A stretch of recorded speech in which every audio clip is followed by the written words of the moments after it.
गोलू बेटा जल्दी आ जाओ, हम लेट हो रहे हैं। बस मम्मा आ रहा हूँ, मैं अपने खिलौने बैग में रख लूँ। गोलू बेटा नानी के घर तुम्हें खेलने के लिए बहुत सारे खिलौने मिल जाएंगे। ठीक है मम्मा, अभी आया। गोलू और किट्टू घर से चल दिए। तभी उन्हें रास्ते में कालू कौवा मिला। किट्टू, इतनी जल्दी में गोलू को लेकर कहाँ जा रही हो? कालू भैया, मेरी मौसी बीमार है, मैं मौसी को देखने के लिए जा रही हूँ। जब मौसी ठीक हो जाए तो उधर से आते हुए मेरे लिए मौसी के हाथ के बेसन के लड्डू लेकर जरूर आना। मम्मा जल्दी चलो नानी के घर, हम लेट हो रहे हैं। कालू भैया हम निकलते हैं, कभी बारिश शुरू हो जाए। किट्टू, उधर से आते हुए बेसन के लड्डू लाना मत भूलना। ठीक है कालू भैया। किट्टू चिड़िया और गोलू दोनों मौसी के घर के लिए निकल गए। कुछ ही समय में जंगल में बारिश भी शुरू हो गई। तभी जंगल में ना जाने कहां से एक खतरनाक चुड़ैल आ गई। मैं भी अपना रूप इन पंछियों की तरह कर लेती हूँ, फिर मुझे कोई पहचान नहीं पाएगा कि मैं एक चुड़ैल हूँ। चुड़ैल ने अपना रूप एक सुंदर चिड़िया में बदल दिया और जंगल की तरफ उड़ चली। मम्मा, इस अंडे के अंदर क्या है? बेटा, इस अंडे के अंदर तुम्हारा भाई या बहन है। मम्मा, ये अंडे से बाहर कब आएगा? बेटा, बहुत जल्दी निकल जाएगा, अब तुम सो जाओ। चुड़ैल चिड़िया बाहर बैठकर अंडों को देख रही थी। कुछ समय बाद बुलबुल चिड़िया की आंख लग गई। तभी चुड़ैल घर के अंदर आई और बुलबुल के अंडे उठा लिए। झट से बुलबुल की आंख खुली। कौन हो तुम और मेरे अंडे लेकर कहाँ जा रही हो? मेरे अंडे वापस घोंसले में रख दो। तभी चुड़ैल चिड़िया ने अपने जादू से बुलबुल को अपने वश में कर लिया। बुलबुल, अब तुम सो जाओ। बुलबुल चुड़ैल के वश में थी। चुड़ैल के कहने पर बुलबुल सो गई। चुड़ैल अंडे को लेकर जंगल में एक पुराने घर के अंदर आ गई। अब वह पुराना घर चुड़ैल का ठिकाना बन गया था। अगले दिन जंगल में काले काले बादल छाए हुए थे। चुड़ैल बुलबुल के पास आई। बुलबुल, जंगल के सभी पंछियों को जाकर बता दो कि जंगल में एक सुंदर चिड़िया आई है जो सभी पंछियों से एक साथ मिलना चाहती है। बुलबुल चिड़िया सभी पंछियों के पास पहुंची। जंगल में एक सुंदर चिड़िया आई है, वो हम सबसे एक साथ मिलना चाहती है। सभी पंछी चुड़ैल चिड़िया के पास आए। लगता है इस जंगल में नई नई आई हो, तुम्हारा नाम क्या है? मेरा नाम चुड़ैल है। फिर चुड़ैल ने सभी पंछियों को अपने वश में कर लिया। तुम सब मुझे अपने अपने अंडे ला कर दो। अब सभी पंछी वही करते जो चुड़ैल उनसे कहती। सभी पंछी चुड़ैल को अंडे ला ला कर देते और चुड़ैल पुराने घर के अंदर अंडे ले जाकर खाती। कुछ दिनों बाद किट्टू चिड़िया वापस जंगल लौट आई। मम्मा, ये देखो, नानी ने मुझे कितने सुंदर सुंदर खिलौने दिए। गोलू बेटा, तुम खिलौनों से खेलो, मैं कालू भैया को लड्डू देकर आती हूँ। किट्टू कालू कौवा के पास आई। कालू भैया, आपके लिए बेसन के लड्डू। कालू भैया, ये लड्डू मौसी ने स्पेशल आपके लिए बनाए हैं। कालू कौवा वहां से उड़कर चला गया।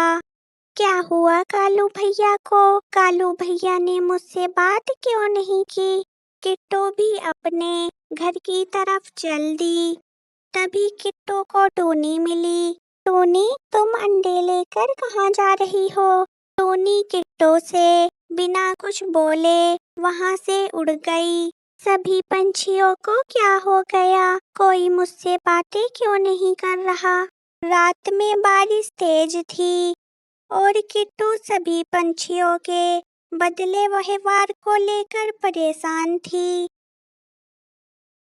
अगले दिन किट्टू बुलबुल के पास आई तो बुलबुल अपने अंडे लेकर घर से बाहर खड़ी थी। मुझे पता लगाना होगा सभी पंछी अपने अंडे लेकर कहाँ जाते हैं। किट्टू ने बुलबुल का पीछा किया। बुलबुल ने अपने अंडे ले जाकर चुड़ैल चिड़िया को दे दिए। अब तुम अपने घर जाओ। बुलबुल वहां से उड़कर चली गई। किट्टू ये सब देखकर हैरान थी। पता लगाना होगा कि ये सुंदर चिड़िया सभी पंछियों के अंडे लेकर कहाँ जाती है।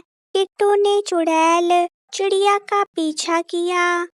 किट्टू ने चुड़ैल चिड़िया के घर के अंदर झांक कर देखा तो किट्टू चिड़िया को चुड़ैल के रूप में देखकर चौंक गई। पहाड़ी के ऊपर एक तांत्रिक नैना चिड़िया रहती थी। किट्टू उस तांत्रिक नैना चिड़िया के पास आई और चुड़ैल के बारे में उस तांत्रिक नैना चिड़िया को बताया। नैना, मुझे तो समझ ही नहीं आ रहा कि ये सभी पंछी अपने हाथों से अंडे ले जाकर चुड़ैल को क्यों दे रहे हैं, क्योंकि जंगल के सभी पंछियों पर चुड़ैल का काला जादू छाया हुआ है। तो अब हम क्या करें? किट्टू, मेरे पास ये एक जादुई गुब्बारा है। मैं उस चुड़ैल को इस गुब्बारे में कैद कर दूंगी, लेकिन तुम्हें उस चुड़ैल को मेरे पास तक लाना होगा। लेकिन मैं ये सब अकेली कैसे करूंगी? किट्टू, उस चुड़ैल को कैद करने से पहले मुझे एक हवन करना होगा, वरना मैं इस काम में तुम्हारा साथ जरूर देती। किट्टू नैना तांत्रिक के पास से अपने घर वापस आ गई। किट्टू घर आकर काफी चिंतित थी। मम्मा, क्या हुआ? आप परेशान क्यों हो? बेटा, एक जरूरी काम है जो मैं अकेले नहीं कर सकती, इसीलिए थोड़ी चिंतित हूँ। मम्मा, आप मुझे बताओ, उस काम को करने में मैं आपकी मदद करूँगा। गोलू बेटा, तुम डरोगे तो नहीं? मम्मा, मैं बहुत बहादुर हूँ, मैं डरूंगा नहीं। किट्टू ने गोलू को पूरी बात बताई। फिर किट्टू गोलू के साथ चुड़ैल के घर के पास आई। गोलू बेटा, तुम घर जाओ, मुझे नैना आंटी का अंडा देखने जाना है। मम्मा, नैना आंटी ने कितना बड़ा अंडा दिया है? गोलू बेटा, तेरी नैना आंटी का अंडा पूरे जंगल में सबसे बड़ा है। चुड़ैल किट्टू और गोलू की बातें सुन रही थी। मम्मा, नैना आंटी का घर कहाँ पर है? मैं भी आपके साथ चलूंगा। तेरी नैना आंटी का घर पहाड़ी के ऊपर है, इतना ऊंचा तुझसे नहीं उड़ा जाएगा, तू अभी छोटा है। इतना बड़ा अंडा तो मैंने आज तक नहीं खाया। चलती हूँ नैना के पास। गोलू बेटा, अब तुम घर चले जाओ। किट्टू और गोलू वहाँ से चले गए। चुड़ैल भी नैना के घर की तरफ चल दी और नैना के घर के अंदर आ गई। चुड़ैल ने बड़े गुब्बारे को अंडा समझकर जैसे ही छुआ तो चुड़ैल गुब्बारे के अंदर कैद हो गई। चुड़ैल के गुब्बारे में कैद होते ही जंगल के सभी पंछियों के ऊपर से चुड़ैल का काला जादू हट गया।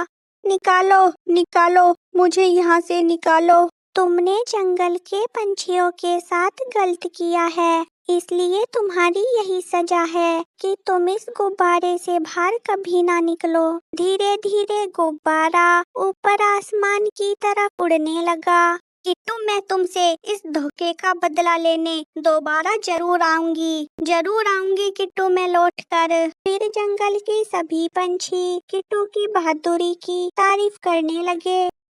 दोस्तों, इसी तरह की नई नई वीडियो देखने के लिए हमारे चैनल को सब्सक्राइब करना ना भूलें।